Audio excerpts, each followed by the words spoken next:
नमस्कार, मैं अजय प्रताप। आप देख रहे हैं न्यूज ऑफ फतेहपुर। आइए रुक करते हैं खबरों की ओर। जनपद फतेहपुर के सदर कोतवाली क्षेत्र के चौक बाजार स्थित चूड़ी वाली गली में दुकानों के विवाद को लेकर दो पक्षों में तनाव की स्थिति बन गई। पीड़ित परिवार ने दूसरे पक्ष पर गंभीर आरोप लगाते हुए जान से मारने की धमकी देने का दावा किया। मोहम्मद शरीफ के परिवार की बच्चियों ने मीडिया के सामने रोते हुए अपनी आपबीती सुनाई और कहा कि 100 साल से किराएदारी में काबिज दुकान खाली कराया जा रहा है। पीड़ित परिवार का आरोप है कि दबंग पक्ष राजनीतिक संरक्षण के दम पर उन्हें लगातार प्रताड़ित कर रहा है। उनका कहना है कि साक्ष्य जिलाधिकारी व पुलिस अधीक्षक को सौंपे जा चुके हैं। अब देखना यह है कि प्रशासन निष्पक्ष कार्रवाई करता है या नहीं। वहीं दूसरे पक्ष से मोहम्मद याकूब व भाजपा अल्पसंख्यक प्रकोष्ठ के जिला अध्यक्ष ने सभी आरोपों को निराधार बताते हुए कहा कि वक्फ की जमीन के निर्माण कार्य पर रोड़ा बन रहे हैं। आरोप लगाया कि जबरन कब्जा कर निर्माण कार्य में रोक लगा रहे हैं और सरकारी कार्य में बाधा डाल रहे हैं। वहीं एसडीएम से कार्रवाई किए जाने की मांग उठाई। भाजपा नेता रमीज ने बताया कि वक्फ की जमीन में 9 दुकानों का नक्शा पास करवाकर गलती की वजह से 18 दुकान बनाए जाने पर एसडीएम से शिकायत की थी, जिसमें धारा 10 के तहत कार्रवाई के लिए जांच कर अधिकारियों ने नोटिस जारी किया। तभी कब्जेदार के द्वारा कब्जा किए जाने और सरकारी कार्य में बाधा डालने का आरोप है।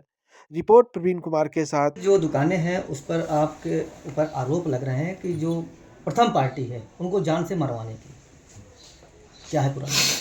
ये आरोप जो भी लगा रहे हैं सरासर निराधार आरोप है मेरे ऊपर।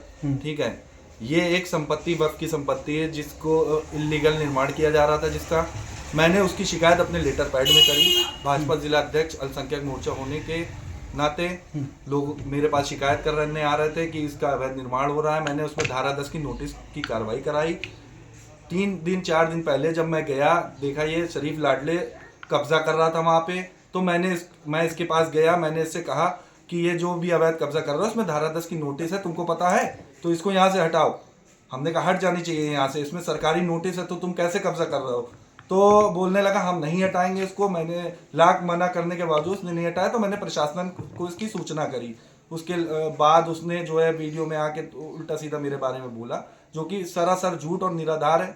और इस पे जो है कल एसडीएम साहिबा ने इस पे आदेश कर रखा है, इसको गिराने का आदेश हो चुका है, ध्वस्तीकरण का आदेश है। तो मेरी लड़ाई यहीं तक थी और मैं इसी लड़ाई तक यहीं तक सीमित था। इस पे ध्वस्तीकरण का आदेश है। अब ये गवर्नमेंट की, सरकार की, प्रशासन की जिम्मेदारी है कि उसको वहाँ पे जाके गिरवाए। मेरा कोई बीच नहीं है उसमें। उनका आरोप है कि आप भाजपा में पदाधिकारी हैं और आपकी ही सरकार है जिसके कारण आप उनको प्रताड़ित कर रहे हैं। उनके पास कोई प्रूफ है कि हम उनको प्रताड़ित कर रहे हैं? ये सरासर निराधार आरोप है कि हम उनको प्रताड़ित कर रहे हैं। किस वजह से प्रताड़ित कर रहे हैं? उल्टा वो चूड़ी वाली गली में उनके लोग खड़े होकर कहते हैं कि भाजपा का है, इसको गोली मरवा देंगे, भाजपा को लोगों को यहाँ मुस्लिम एरिया में जीने नहीं देंगे। और कुछ वीडियोस भी आई हैं आज की जो मेरे ऊपर आरोप लगा रहा है। मैं तो अपने घर से ही नहीं निकला खैर, और जो मेरे ऊपर आरोप लगा रहा है, अगर इसका प्रमाण दे दे तो मैं अपने पद से इस्तीफा दे दूंगा। इतनी बड़ी बात कह रहा हूँ। और कुछ कांग्रेस के लोग और कुछ समाजवादी पार्टी के लोग वहाँ पे मौजूद थे, जिनके वीडियो के साथ मेरे पास प्रमाण है, जो कि सरकारी काम में वहाँ जाकर बाधा बन रहे थे। और कल कानून गो साहब और लेखपाल और पुलिस की पूरी टीम गई, तो उन्होंने इनको नोटिस दी कि यहाँ से हटा लो। उन्होंने पूरी इसकी जानकारी दी, इसको नोटिस रिसीव कराई कि यहाँ पे ध्वस्तीकरण होना है। उसका ये विरोध कर रहा था, जो कि सीधा सीधा बनता है सरकारी काम का विरोध करना। ठीक है, सरकारी काम में आड़े आना। क्या लगता है आपको? समाजवादी पार्टी के आप नाम ले रहे हैं, कुछ लोग मौजूद थे और आप भाजपा से हैं, तो क्या राजनीति हो रही है इस मामले में? इसमें कुल मिला के ये राजनीति हो रही है, क्योंकि हम मुस्लिम हैं। हमको दाबने का प्रयास हो रहा है कि हम भाजपा में हैं, भाजपा के लिए काम करते हैं। और आदित्यनाथ जी का सीधा आदेश है कि कुछ भी गलत हो उसके खिलाफ आवाज़ उठाओ, अवैध निर्माण है उसके खिलाफ आवाज़ उठाओ। तो एक जनता के नेता होने के कारण मैंने आवाज़ उठाई और इस लड़ाई में मैं जीता भी हूँ। उस पर आदेश हो चुका है। अब मेरी प्रशासन से यही विनती है कि इसको जो है जल्द से जल्द इसका ध्वस्तीकरण कराया जाए। और ये समाजवादी पार्टी के कुछ नेता, जिनके वीडियो के साथ मेरे पास प्रमाण है, वहाँ मौके पर पहुँच के हमेशा दंगा फैलाने की कोशिश कर रहे हैं, तो इनके खिलाफ सख्त से सख्त कार्रवाई करी जाए। इनकी वीडियो मैं जारी करूँगा और इनके पास कोई प्रमाण हो तो मेरे खिलाफ दिखा दें, तो मैं इस्तीफा दे दूंगा अपने पद से। अच्छा, जो कमेटी ने उनको स्टाम्प पेपर में दुकानें दी है, 3 दुकानें, क्या उनको दी जाएंगी? कमेटी का निर्णय है, वो उससे मेरा कोई प्रकरण ही नहीं है। कमेटी से, कमेटी किसको दे रही किसको नहीं दे रही। मेरा नाम रमीज खान। कहाँ रहते हैं? ये छोटी बाजार में। क्या का मामला? मामला कहाँ का है? मामला चूड़ी वाली गली का मामला है। मामला तो एक तरह से देखा जाए तो मामले में मेरी जीत हो चुकी है और प्रशासन ने इसमें कार्रवाई के आदेश दे दिए। वक्त की संपत्ति है, इस पे मार्केट बनने का प्रकरण है और इसमें कुछ लोग जबरदस्ती का कब्जा करना चाह रहे हैं और परेशान करने के लिए हर तरह से संभव कोशिश की जा रही है। हमारे पास कोर्ट से भी आदेश है, इसको फिर से बनाया जाएगा और ये लोग बहुत से लोग इकट्ठा करके हर तरह से धमकाया जा रहा है हमको और हमारे काम में, सरकारी काम में बाधा बन रहे हैं। इसमें बहुत से लोग इन्वॉल्व हो रहे हैं। जैसे कि आप लोगों ने स्टाम्प पेपर में उनको लिख कर भी दिया था कमेटी के द्वारा कि आपको दुकानें बनवाने के बाद 3 दुकानें आवंटित की जाएंगी, लेकिन उनको कहीं ना कहीं दुकानें नहीं दी जा रही। भैया उनको देने की पूरी बात है। जब ये नक्शा बना था उस टाइम पे कागज के हिसाब से नक्शा बना था और जब मौके पे हम लोग वहाँ पहुँचे तो वहाँ 7 फीट जगह शार्ट हो गई, कम पड़ गई और इनके लिए इनको 3 दुकानें का आवंटन की गई थी तो इनको 2 कर दी गई, हम लोगों के हिसाब से की गई। लेकिन इनका खुद का अपना निजी, इनके पास हमारे वक्त के कानून के हिसाब से अगर किसी भी बंदे के पास उसकी अपनी खुद की संपत्ति है, वो सक्षम है, तो वो वक्त की संपत्ति पे नहीं रह सकता। इनकी तकिया चांद था कि इमामबाड़े के सामने फैशन बाजार के नाम से बोर्ड लगा हुआ है, वहाँ पे ये एक दुकान का 15,000 रुपये भाड़ा ले रहा है और 4 दुकानें अपनी किराए पे उठाए हुए हैं, जबकि कुछ दुकानें अभी भी वहाँ पे खाली हैं। एक घर इनका वहाँ पे और दूसरा घर ये चूड़ी वाली गली लाला बाजार के पास इनका खुद का स्वयं का घर है, जिसमें 2 मंजिला बढ़िया तरीके का बना हुआ, वहाँ पे ये लोग रह रहे हैं। जब वो पूर्वजों से रह रहे थे तो अभी तक कमेटी ने इतराज क्यों नहीं किया था? भैया ये पूर्वजों से इसलिए रह रहे थे कि इनको काफी पहले से जो आते नहीं है बाहर से शरणार्थी, उनको दिया गया था। अब ये उस पे अपना कब्जा दिखा रहे हैं कि हमारे पूर्वजों का है। उनका आरोप यह भी है कि 10 लाख रुपए दुकानें बनवाते समय हमसे लिया गया है, इसके बाद अब हमको बेघर किया जा रहा है। भैया अगर इन्होंने किसी भी कमेटी के सदस्य को कहीं से भी चेक के द्वारा, कैश द्वारा, किसी भी माध्यम से पैसे दिए हैं तो नाम बताएं। हमारे कमेटी में 5 सदस्य हैं, 5 में से किसी को भी दिया हो या किसी ने इनसे पैसे मांगे हों तो वो साबित करें। एसडीएम साहब का आदेश आ चुका है कि ध्वस्तीकरण कराया जाए, तो क्या समस्या आ रही है जिसके कारण बस आप ध्वस्तीकरण नहीं करा पा रहे हैं? भैया हम ध्वस्तीकरण कराने के लिए जाते हैं तो वहाँ ये लोग लड़ने पे आमादा हो जाते हैं। उनकी लड़कियां, औरतों को घर पे सिला के वहाँ पे बैठा दिया है और जब वहाँ हम लोग पहुँचते हैं तो वो कहती हैं कि आप लोग जाओ यहाँ से, नहीं हम अपने कपड़े वपड़े फाड़ देंगे, आपके ऊपर रेप अटेम्प्ट का केस लगाएंगे और तरह तरह की धमकियाँ दे रहे हैं। प्रशासन से क्या मांग कर रहे हैं आप? प्रशासन से हमने यही मांग की कि भैया हमारी मदद की जाए, आप स्वयं आए, हमारी उस पर मदद करें ताकि हम आदेश का पालन कर सकें। क्या नाम है आपका? मोहम्मद याकूब। कहाँ के रहने वाले हैं? चूड़ी गली कजियाना। कहाँ का मामला है ये चूड़ी गली कजियाना मस्जिद साइकिल ग्राम की वक्त संपत्ति का मामला है। जैसे कि वहाँ पर मामला है, किस मामले को लेकर ये यहाँ पे विवाद चल रहा है चूड़ी गली पर?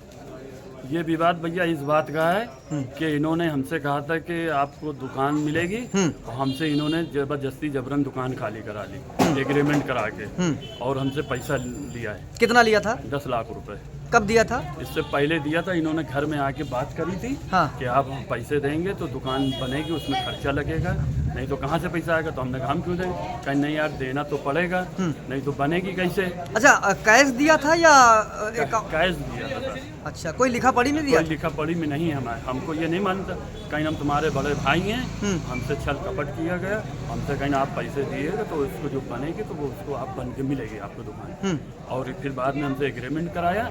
एग्रीमेंट कराने के बाद 3 दुकान ये तय भाई, कोतवाली गए, कोतवाली में बातचीत भाई, और कोतवाली के बाद जो है फिर इन्होंने एग्रीमेंट में तय हुआ कि भाई आपको हम 3 दुकान देंगे, दुकान के बदले दुकान 2 दुकान देंगे और घर के बदले घर देंगे। हमने कहा हमें घर भी चाहिए, तो कहीं घर नहीं है, घर नहीं बनेगा, यहाँ हम जो है स्कूल खोलेंगे, समझे।